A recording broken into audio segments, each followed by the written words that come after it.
Vamos a continuar con nuestras clases de patología especial con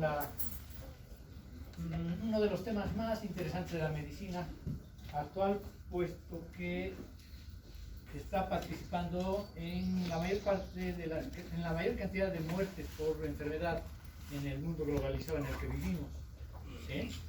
La aterosclerosis y sus complicaciones, entre las cuales vamos a hablar ahora de la cardiopatía isquémica. Ya en la anterior clase les había dicho que la aterosclerosis es una variedad de arteriosclerosis que compromete fundamentalmente a los vasos de gran calibre, aorta y sus ramas, y que la lesión morfológica básica que sustenta este título es justamente la placa ateromatosa. Se llama ateroma a esa placa que se forma en la íntima, que compromete la íntima de las arterias de gran y mediano calibre, y que tiene una evolución lentamente progresiva a lo largo del tiempo. Es una enfermedad crónica que termina por complicarse y condicionar una gran morbimortalidad humana. Entonces es una enfermedad que compromete la íntima y que por lo tanto va a condicionar disminución de la luz vascular y cuadros isquémicos progresivos. Es multifactorial, no tiene una sola etiología. Hemos de considerar múltiples factores de riesgo a lo largo de esta clase, y aunque su patogenia, o sea, la etiopatogenia, en realidad los mecanismos de la enfermedad son todavía inciertos, hay varias teorías, entre las cuales la más aceptada es la respuesta tisular a la agresión. Y como corolario de esta primera diapositiva hay que pensar algo que es importantísimo, ¿no? Sus consecuencias clínico-patológicas son variadas y no solo son variadas, son importantísimas, porque causan morbimortalidad extraordinariamente frecuente. El ateroma es la lesión anatómica de la aterosclerosis y que es la enfermedad más frecuente e importante de las arterias, entre las cuales también hay otras, las vasculitis, la arteriolosclerosis, la arteriosclerosis de Monckeberg, algunas alteraciones anatómicas congénitas, ¿no?, de la pared, como por ejemplo las que se producen por los aneurismas saculares, en fin, ¿no? Pero el ateroma es con mucho el proceso patológico arterial más importante. Compromete arterias musculares grandes y pequeñas, y también las arterias elásticas, ¿ya? Sobre todo las arterias elásticas, la aorta y sus ramas. Y la lesión básica incluye una papilla grumosa rica en lípidos, asociada a una serie de complementos celulares y extracelulares, ¿no? El principal componente extracelular es la papilla grumosa, que está constituida sobre todo por lípidos, ésteres de colesterol y colesterol, y entre las células están las células musculares, la célula endotelial, los leucocitos, entre los cuales más importantes son los polimorfonucleares, los macrófagos, pero en la patogenia también los linfocitos, porque son los que intervienen en la formación de citoquinas, ¿no?, linfoquinas.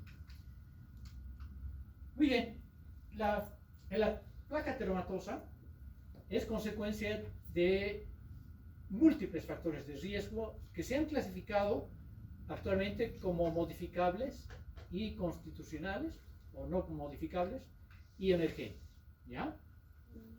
Los modificables importantísimos, los de mayor riesgo, son este tipo de procesos que al final de cuentas se constituyen en otras enfermedades, ¿no?, excepto el hábito tabáquico, que es solamente un hábito. Pero la dislipidemia forma parte de una gran cantidad de enfermedades metabólicas que tienen que ver con hipercolesterolemia y otros trastornos de los lípidos, la hipertensión arterial sistémica, la diabetes mellitus, sobre todo la de tipo 2, pero también la de tipo 1, y el hábito tabáquico, que es significativamente importante, sobre todo cuando tiene una cantidad relativamente buena de consumo tabáquico. Edad, sexo, factores genéticos y factores familiares y sociales son factores no modificables, que favorecen la evolución de esta enfermedad, porque esta enfermedad todos tenemos aterosclerosis, pero su evolución depende de estos factores de riesgo, ¿ya? En algunas personas pueden tener 100 años y aunque tengan aterosclerosis, esa placa ateromatosa permanece estable. En cambio, en algunas personas jóvenes, tan jóvenes como de 20, 30 años, pueden desencadenarse alteraciones, consecuencias por la alteración de la placa ateromatosa, por la inestabilidad de la placa ateromatosa, ¿ya? Y entre los emergentes, miren, ustedes tienen múltiples, son muchos, influencias ambientales, la obesidad, el uso de hormonas por mucho tiempo, sobre todo anticonceptivos orales, la inactividad física, el estilo de vida estresante, que es el que tenemos ahora en este mundo globalizado competitivo, que si no eres bueno, eres malo y listo, ¿no? Este es un nuevo factor de riesgo, la homocistinuria. El papel del alcohol es cuestionable, los factores protrombóticos y algunas infecciones como la de la clamidia pneumoniae, el virus herpes simplex y el citomegalovirus también han sido implicados en el mecanismo de respuesta de agresión para la formación de la aterosclerosis. Muy bien, la dislipidemia, ¿por qué es importante? Es importante porque las placas ateromatosas están básicamente formadas por estos componentes, colesterol y ésteres de colesterol, que en su mayor parte provienen de las lipoproteínas de la sangre. Por lo tanto, la teoría de la insudación lipídica, ya postulada por Virchow hace más de 2 siglos, sigue vigente, ¿no? Una disfunción endotelial que permite la difusión de estos componentes de la sangre hacia la íntima arterial es aparentemente un factor importantísimo, y la constitución de la placa ateromatosa, el componente fundamental, básico, inicial por lo menos, es colesterol y ésteres de colesterol. Por lo tanto, sí, mientras más disponibilidad de lípidos haya en la sangre, mejor para la placa ateromatosa, ¿no? Las lesiones pueden ser inducidas en niveles de experimentación alimentados con una dieta rica en colesterol. Lo que quiere decir que no es tan cierto lo que dice el internet de que no, es un invento de los médicos para ganar plata, ¿no?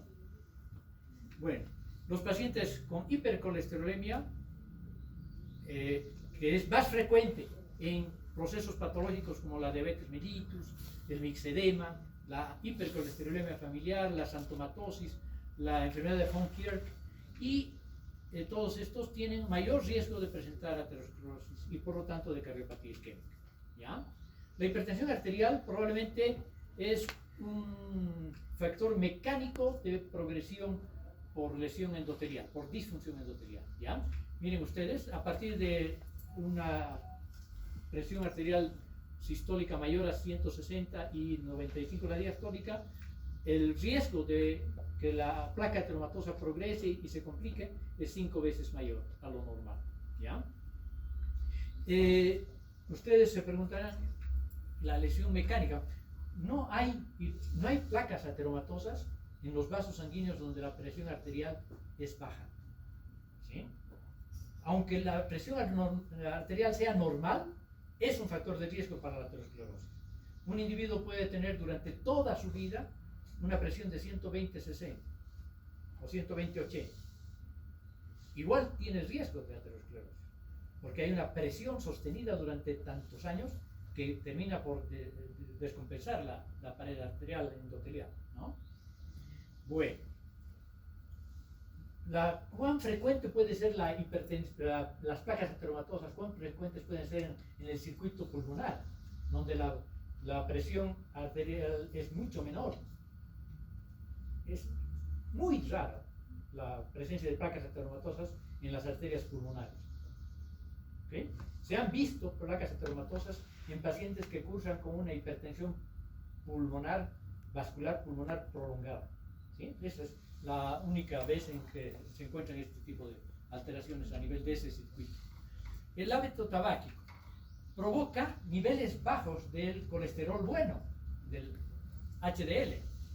También provoca alteraciones de la coagulación sanguínea y acumulación de monóxido de carbono en la sangre, que produce carboxiemoglobina y que finalmente produce hipoxia en la pared arterial, ¿no? Un paquete al día de cigarrillos condiciona de 3 a 5 veces más probabilidades de evolucionar la placa ateromatosa. Y la diabetes mellitus, ¿no? Sobre todo estos tipos 1 y 2 provocan en edades tempranas, que se presentan en edades tempranas, se asocian a un síndrome metabólico, disminuyen los niveles sanguíneos de HDL y el perfil lipídico normal. O sea, hay un cuadro que se llama dislipidemia diabética, ¿sí? Y por lo tanto hay mayor tendencia en este tipo de pacientes a desarrollar cardiopatía isquémica, accidentes cerebrales vasculares y gangrena en los pies por causas muy diversas y complejas, por disfunción endotelial, aumento de la agregación plaquetaria, incremento de las lipoproteínas de baja densidad y disminución, como ya dijimos, de las HDL. ¿Ok? En resumen, rápidamente para empezar el tema y llegar al infarto agudo, bueno, a la cardiopatía isquémica, que es nuestro tema actual, vamos a decir que en un breve algoritmo, como el que les presento aquí, los factores de riesgo, esos que acabamos de mencionar, mayores, menores, modificables y no modificables, van a condicionar la progresión de la placa ateromatosa, ¿sí? Que ya les he dicho que es un proceso patológico prolongado, que cursa en el tiempo, evoluciona en el tiempo, y que va a producir, en principio, cuando es estable, una obstrucción parcial del flujo sanguíneo, que va a condicionar clínicamente un cuadro de angina estable, ¿no? Pero que a la larga puede evolucionar y volverse inestable, favoreciendo la trombosis, que es la principal causa de obstrucción total del flujo de sangre, y la isquemia e infarto agudo de miocardio, ¿no? Con la consecuencia que es la insuficiencia ventricular izquierda y sus complicaciones, ¿no? Incluida la muerte súbita o la muerte no súbita y las complicaciones inmediatas y medianas. ¿Ok? Bueno, ahí tenemos algunas imágenes para que no sea tan hablado el asunto de placas ateromatosas, comprometiendo en las imágenes macroscópica y radiográfica las arterias, ¿no? Miren aquí, por ejemplo, la luz está más del 75% disminuida. Es lo más probable que este paciente tenga una clínica, ya sea de angina o de hipoperfusión periférica, ¿no? Las placas ateromatosas anatómicamente pueden ser, como en este dibujo esquemático, asimétricas o pueden ser simétricas, ¿ya? Concéntricas. Cuando son asimétricas, la terapia con vasodilatadores es parcialmente reversible, o sea, favorece, porque esta porción no comprometida de la pared arterial responde a la nitroglicerina, por ejemplo, ¿no? Y hay vasodilatación y el flujo de sangre puede incrementarse y salvar el episodio activo, ¿no? El episodio agudo. Pero cuando el problema es concéntrico, o sea, una placa asimétrica que compromete todo el perímetro vascular, entonces la respuesta a este tipo de fármacos es nula. ¿Ya? Aquí seguimos viendo placas asimétricas. Miren una placa asimétrica que no sé si podría ser un gran trombo. Esta tinción no nos favorece para reconocer si es un trombo o es la placa ateromatosa solamente. Probablemente sea la placa ateromatosa y la luz está tan disminuida como el 5% del calibre normal. Aquí también tenemos estenosis por una placa ateromatosa concéntrica, ¿no? Esta es asimétrica y esta es simétrica. Bueno, la patogenia decíamos que todavía no es perfectamente conocida. Hay múltiples hipótesis. Tenemos la hipótesis trombogénica, que habla de la incrustación de elementos sanguíneos en el seno de la pared arterial, a nivel de la íntima, obviamente, ¿no? Por eso el término de incrustación. La hipótesis de la proliferación clonal, que nos habla de este proceso. No se olviden que en la formación de la placa ateromatosa no solamente hay lípidos, esa papilla de colesterol y ésteres de colesterol, sino también hay migración de células hacia esa íntima, en donde las células principales que forman parte de la placa, además de los fibroblastos que forman una especie de, mientras esté estable la placa de cápsula, y permanece estable, las células musculares son las que más proliferan, ya sea células musculares de la mioíntima, pero más frecuentemente células musculares de la túnica media que migran hacia la íntima, ¿no? Y producen una proliferación clonal, monoclonal, que se asemeja a las proliferaciones neoplásicas, a las neoplasias benignas en este caso, ¿no? La hipótesis de la insudación lipídica, por el exceso de impregnación de los lípidos desde la sangre. Miren, casi todas estas lesiones, sobre todo la trombogénica y la insudación lipídica, tienen que ver en principio y fundamentalmente con lo que se conoce como disfunción endotelial. Es mejor hablar, cuando hablamos de aterosclerosis, de disfunción endotelial, para no decir lesión endotelial. Aunque es una lesión endotelial, es mejor el término de disfunción endotelial, porque además no es necesario que haya una herida en el endotelio, simplemente que se altere la función de la permeabilidad endotelial para que se insuden lípidos o elementos sanguíneos, ¿no? Bueno, todas estas son hipótesis que han sido, en cierto modo, resumidas en una gran hipótesis, que es la que actualmente se maneja y es la más aceptada, que es la hipótesis de la respuesta a la lesión o respuesta a la agresión. ¿Listo? Y entonces tenemos factores de riesgo, disfunción endotelial, lesión del endotelio, ¿no? Este término me gusta mucho, que favorece la inhibición del óxido nítrico, que es un anticoagulante natural que tenemos, disfunción de proteínas, difusión, perdón, de proteínas plasmáticas a la íntima, adherencia plaquetaria, activación de las plaquetas con liberación de factores de crecimiento derivados de las plaquetas, proliferación de las células mioíntimas por este factor, migración de monocitos a la íntima por factores quimiotácticos también, proinflamatorios, formación de células espumosas, oxidación de los lípidos de baja densidad, de las lipoproteínas de baja densidad, captación por parte de las células musculares y de los macrófagos para formar las células espumosas, que les repito, no es solamente los macrófagos captan los lípidos, sino también las células musculares, y ambos grupos celulares se convierten en células espumosas, que se activan y forman y proliferan y sintetizan colágeno, ¿ya? Porque las células musculares que migran hacia la íntima, normalmente las células musculares, como sabemos, desde sus estudios de histología, no producen fibras extracelulares, colágenas de diferentes tipos. En cambio, cuando están en la íntima, existe una proliferación y una especie de metaplasia de estas células musculares que tienen complejo de fibroblastos. Digo, entre comillas, complejo, ¿no? Se creen fibroblastos y empiezan a secretar colágeno. Y lo interesante de esto es que en vez de secretar colágeno de tipo 3, que es la que normalmente solamente hay en la íntima, ¿no? Además, claro, de los colágenos que forman parte de la membrana basal, ¿no? La colágena 4, 7, etc. Pero en vez de secretar ese tipo de colágenas originarias de este lugar, empiezan a secretar también colágenas raras, colágenas de tipo 1. Imagínense, las colágenas que ustedes conocen que hay en la dermis, por ejemplo, reticular sobre todo, ¿no? Y esas colágenas, en un sitio ectópico, evolucionan de otra manera. Tienen mayor índice de polimerización, para empezar, y entonces crean cápsulas fibrosas. Mientras esté estable eso, no hay problema. Pero si esas proteínas colágenas atípicas, de tipo 1, por ejemplo, secretadas en un sitio anormal, sufren trastornos degenerativos, pueden calcificarse. Y las placas calcificadas, aunque ustedes no crean, son más frágiles. Son como el vidrio, ¿no? O la cáscara de huevo, que son duras, pero frágiles. Y cuando se rompen, producen hemorragia.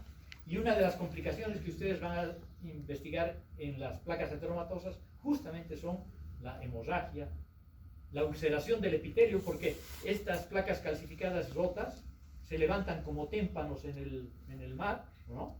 Y erosionan el epitelio. Y entonces exponen el factor de von Willebrand, que es parte de la colágena tipo 4, y favorecen la cascada de la coagulación, ¿no? Ese factor tisular más importante para el favorecimiento de la cascada de coagulación. ¿Ok? Entonces, en este algoritmo podemos ver algunas cosas interesantes. Y aquí vamos a ver en una unas imágenes muy simplistas, pero muy ilustrativas, lo que acontece. ¿Okay? Aquí tenemos una pared arterial normal, ¿sí? En donde los factores anticoagulantes y procoagulantes están equilibrados, siempre ganando los anticoagulantes, y el flujo laminar está adecuadamente dispuesto, pero empieza la disfunción endotelial, ¿sí? Yo creo que un evento básico, incipiente, inicial de la formación de esta lesión es la disfunción endotelial, que condiciona un aumento de la permeabilidad, adhesión de los leucocitos, migración de las células sanguíneas y de los monocitos también, ¿no? Entonces, esta disfunción endotelial aumenta la permeabilidad, y con el aumento de la permeabilidad hay paso de muchos de los componentes, incluida el colesterol en la próxima etapa, ¿no? Incluido el colesterol, para la íntima, y empieza a engrosarse la íntima. ¿Ven? Han migrado células de la sangre, aquí representados por macrófagos, bueno, leucocitos en general, incluyendo leucocitos, polimorfos linfocitos, macrófagos, y empiezan a migrar también células de la muscular hacia la íntima, y empieza la insudación lipídica también, ¿no? Hay agregación plaquetaria. Aquí ya el proceso está un poquito más avanzado, ¿no? Hay mayor migración de ésteres de colesterol y de colesterol hacia la íntima. Al principio, la mayor parte de estos ésteres y de colesterol o lípidos en general han sido fagocitados por las células musculares y los macrófagos, y por lo tanto no hay todavía la formación de la famosa papilla lipídica, pero ya hay activación de algunos elementos como el endotelio, los linfocitos, y las citoquinas favorecen más migración de células musculares, de células de leucocitos, y la formación de la papilla, mayor formación de lípidos libres. Por suerte, al principio por lo menos, estas células musculares hacen una especie de cápsula que rodea a estos elementos más friables, menos estables, manteniendo la estabilidad de la placa por un buen tiempo, ¿sí? Dependiendo de la cantidad, del tamaño de la placa en general, van a provocar síntomas o va a ser silencioso el proceso, ¿no? La mayoría de nosotros, yo más que ustedes seguramente por la edad, tengo más desarrolladas las placas ateromatosas. Todavía, por suerte, no he tenido síntomas, ¿no? Pero llega un momento en que la placa ateromatosa, ¿sí?, se descompensa, ¿sí? Se descompensa.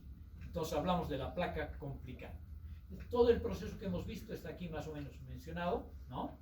Hay factores que pueden favorecer la regresión de la placa, igual que podemos controlar un poco la diabetes mellitus, igual que podemos controlar la hipertensión.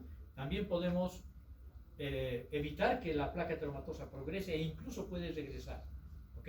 Pero va llegando a un momento en que se desestabiliza este ateroma con esta subcápsula fibromuscular, y produce estenosis significativa de la luz, lesión endotelial, trombosis, ¿no?, rotura de la placa, hemorragia y trombosis, y oclusión total. Y esa es la evolución cuando ya hay una fase clínica de la enfermedad, ¿no? Y aquí empezamos a atender, si se trata de las coronarias, empezamos a tener la cardiopatía isquémica, ¿no?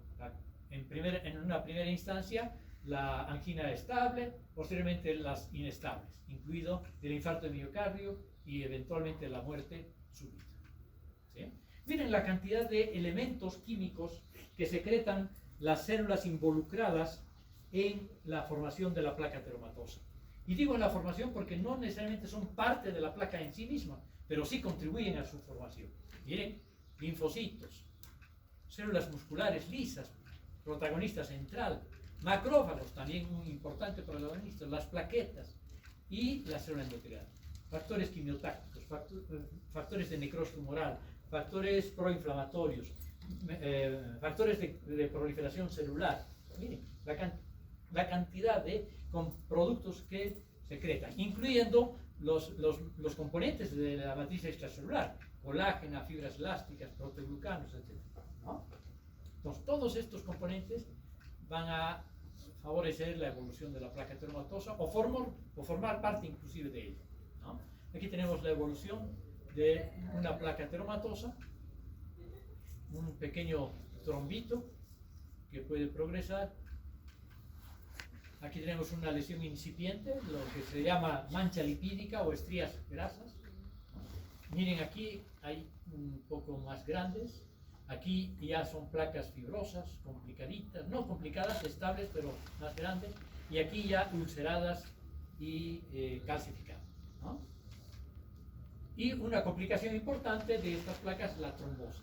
La trombosis que puede organizarse hasta ocluir la luz del vaso y ser el causante, hasta en el 90% de los casos, en última instancia, del infarto del órgano en donde se encuentra.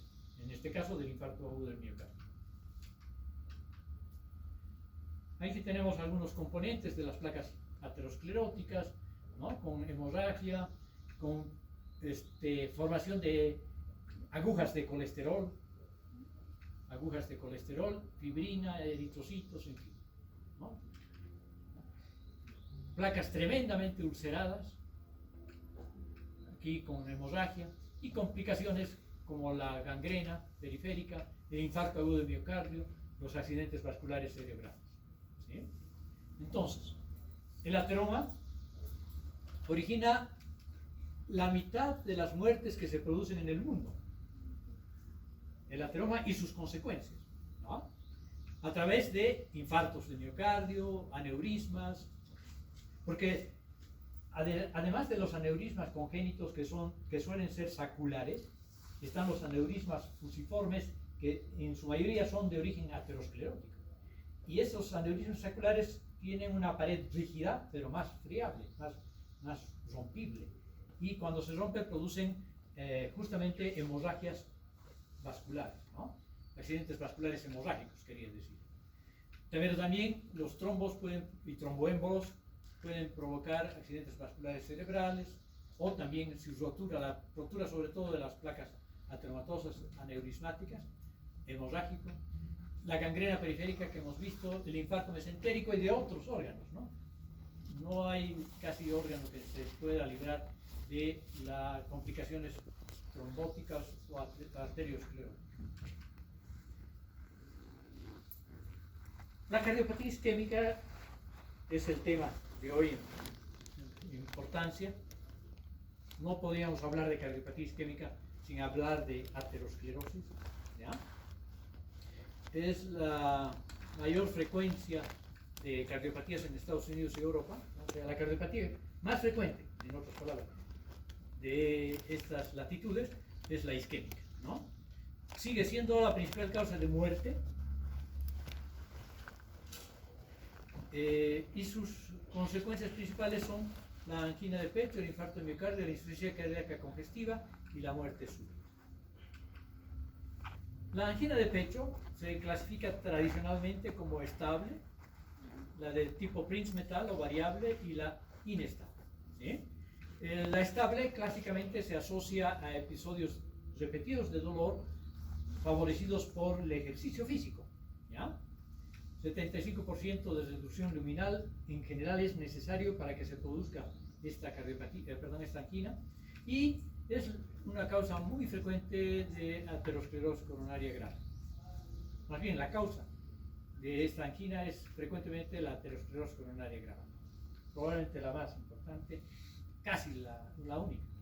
La de Prince-Metal es el inicio de reposo, inicia en reposo por espasmo, por vasoespasmo, y la inestable inicio también en reposo, a diferencia del ejercicio en la estable, asociado a trombos también, como en el infarto agudo de miocardio. Pero estos trombos no son oclusivos y, como siempre, son desarrollados sobre placas ateroscleróticas complicadas, ¿sí? Y el infarto de miocardio, que es un foco aislado de necrosis isquémica del corazón, que puede ser endocárdica o transmural, ¿no? Está relacionado el tamaño del infarto con la duración de la isquemia y el metabolismo basal del tejido isquémico. Hay pacientes cardiópatas en donde una obstrucción más corta incluso puede favorecer un mayor grado de infarto de miocardio, ¿no? Hay una condición que predispone también. Los focos de necrosis aparecen a los 20 minutos de la isquemia, aunque no sean detectables microscópicamente, y la isquemia prolongada produce necrosis más extensa. La muerte súbita, ¿qué es la muerte súbita en realidad? Es la que se produce en el lapso de una hora, para empezar, ¿ya? En ese lapso de una hora puede ser la única manifestación de una cardiopatía isquémica, ¿sí? La aterosclerosis coronaria es la entidad que subyace en la mayoría de los casos, y la causa más frecuente de este proceso es la fibrilación asociada también al infarto, ¿no? En ausencia de trombosis, desde luego, ¿ya? No se llegan a elevar las enzimas con las que hacemos normalmente el diagnóstico de infarto agudo de miocardio, y el electrocardiograma tampoco es clásico de un infarto agudo de miocardio, ¿sí? Las secuelas del infarto son también importantes, causantes de arritmias seguidas de muerte súbita. Obviamente, si hay un infarto previo, puede la segunda vez no cursar con otro infarto, sino directamente con una muerte súbita, ¿no? Condiciones que favorecen y o causan cardiopatía isquémica: por disminución del aporte sanguíneo, porque está influida la capacidad de la sangre para ceder oxígeno, o por un incremento de la demanda de oxígeno, ¿ya?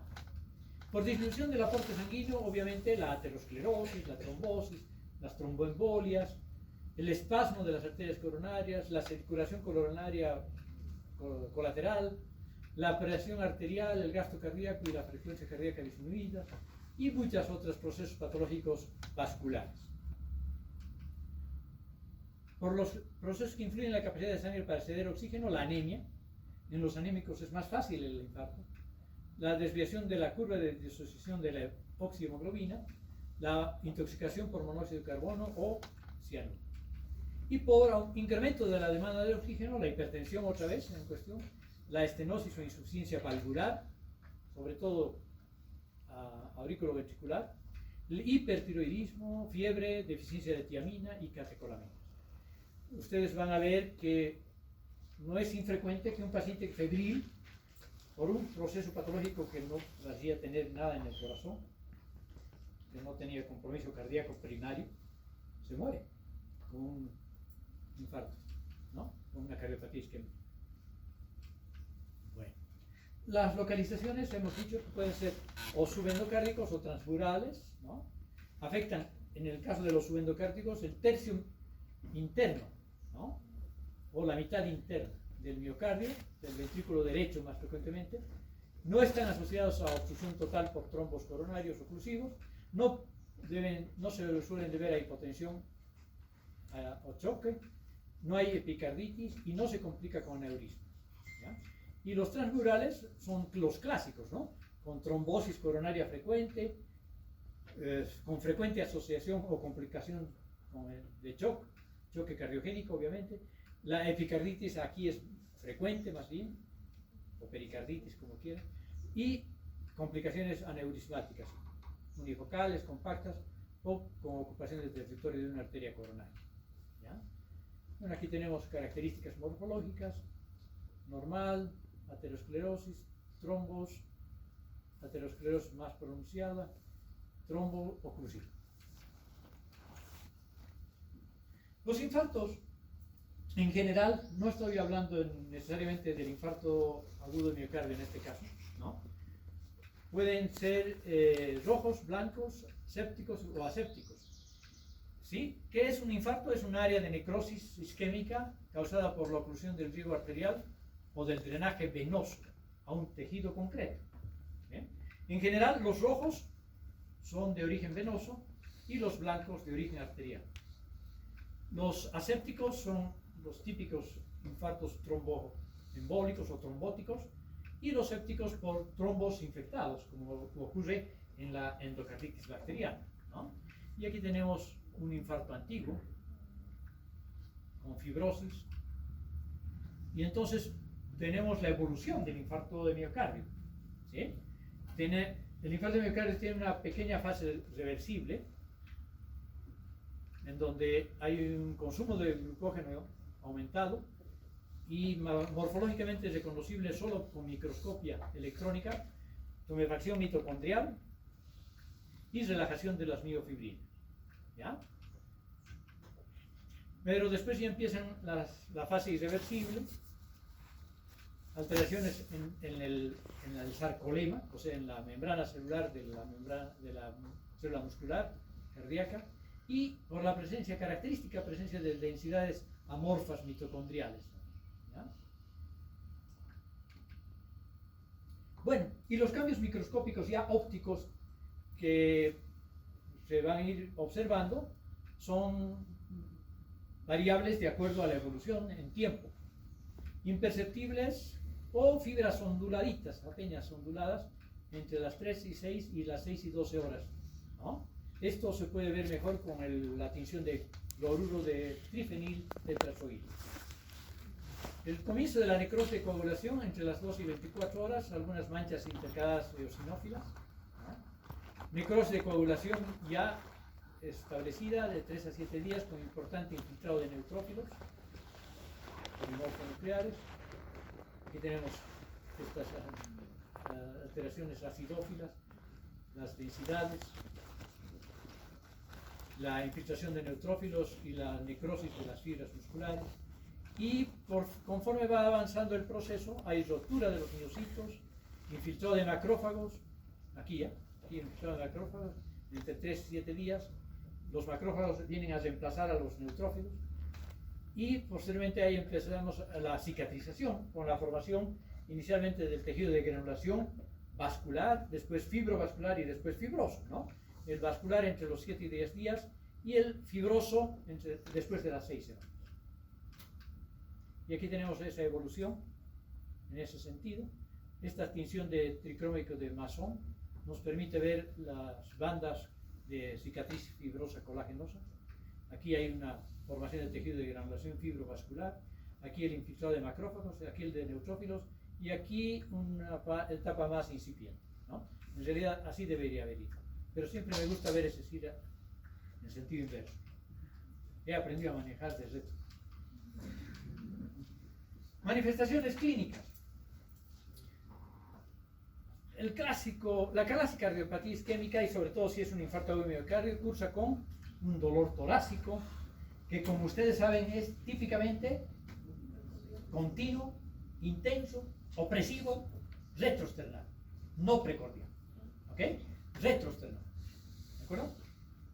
El precordial es un dolor, lo que llamaba Stephen Lowe, normal. Muchos vamos a sentir dolores pasajeros en el área precordial y nos asustamos. No tienen significación clínica. Pero cuando es retroesternal, puede no tener significación clínica, pero puede ser el aviso de un infarto agudo de miocardio. Bueno, también hay infartos agudos sin dolor, ¿no? No es absoluto. La clínica clásica, sin embargo, es así. Dolor torácico, intenso, continuo, opresivo y radiado a la izquierda. Cara interna del brazo, cuello izquierdo, ¿no? Se asocia a náusea, sudoración, disnea, cambios electrocardiográficos, elevación de las enzimas específicas. Ahora se utilizan las troponinas por las ventajas que proporcionan, ¿no? Otras opciones son la muerte súbita, que ocurre hasta en el 25% de los infartos agudos. Riesgo de muerte súbita en el primer mes, entre el 7 y el 10% van a repetir su infarto y van a morir en el mes después del primer episodio. Complicaciones tardías, casi todos los infartados, por eso es que tienen que cambiar de vida y actualmente, obviamente, hacer el tratamiento para mejorar su estilo de vida, bueno, mejorar su calidad de vida, ¿no? Y evitar nuevos infartos, desde luego. Entre las complicaciones tardías son muchas que creo que ahorita vamos a ver, y es imperativo, por eso el diagnóstico tiene que ser rápido, eficaz, el tratamiento precoz, ¿sí? Porque mejora sustancialmente el pronóstico. Entre las complicaciones tenemos estas como importantes: arritmias. Las arritmias son realmente importantes, no solo porque condicionan morbilidad, sino porque también están implicadas muchas veces en la mortalidad del cuadro. La insuficiencia cardíaca congestiva es casi la regla, ¿sí? Sin embargo, el grado de insuficiencia cardíaca congestiva, como es lógico pensar, depende del tamaño del infarto y de la lesión a nivel del miocardio, ¿no? El choque cardiogénico casi siempre está acompañado, asociado a la insuficiencia ventricular aguda cuando es importante, ¿no? Y ocurre hasta en el 40 o más por ciento de los casos. La rotura ventricular es un evento catastrófico, pero puede no serlo si es que esa rotura es lineal y hay un derrame pequeñito, casi en napa, hacia el pericardio, con taponamiento cardíaco en secundario, ¿no? Taponamiento cardíaco que tiene que ser tratado también velozmente y eficazmente por un médico que sepa lo que está haciendo, o un médico que no sepa lo que está haciendo, pero que sepa que lo que está pasando, ¿no? Es cuestión de meter una aguja grande a cierta altura, que ahorita yo no sé, no me acuerdo, y aspirar, ¿no? Así que ustedes pueden salvar un taponamiento cardíaco tras una rotura ventricular no catastrófica, desde luego, ¿no? Porque la catastrófica es muerte segura. Y la creación de cortocircuitos. Otras complicaciones, la insuficiencia mitral grave por rotura de los músculos papilares e incluso de las cuerdas tendinosas, pueden romperse. La pericarditis fibrinosa por derrame pericárdico que cursa con derrame de fibrina y suero. La trombosis mural con embolización periférica, ¿no? En este caso hablamos de complicaciones, por ejemplo, de infarto, de accidente vascular cerebral secundario, un tromboémbolo a partir del corazón. Los aneurismas ventriculares, que suelen ser complicaciones tardías en las zonas de fibrosis del miocardio, y el infarto repetido, ¿no? Y aquí tenemos justamente un aneurisma ventricular. Vean cómo este corazón, este miocardio persiste aquí hay músculo, pero toda esta zona infartada ha sido reparada mediante tejido fibroso. Un tejido fibroso que no ha sido muy exuberante porque está mucho más delgado, ¿no? Y entonces ha protruido. Al haber menor resistencia al flujo sanguíneo en la cavidad ventricular, ese ventrículo se hernia, vamos a decir así, se forma un aneurisma, ¿no? Un aneurisma amplio. Y en estos aneurismas, también ventriculares, claro que es más fácil que se formen en las aurículas, pero también en los ventrículos se pueden formar trombos y generar tromboembo, ¿no? Muy bien, ese ha sido el tema de hoy. Hemos hablado de la patología humana más importante en el mundo globalizado en el que vivimos. ¿Ok?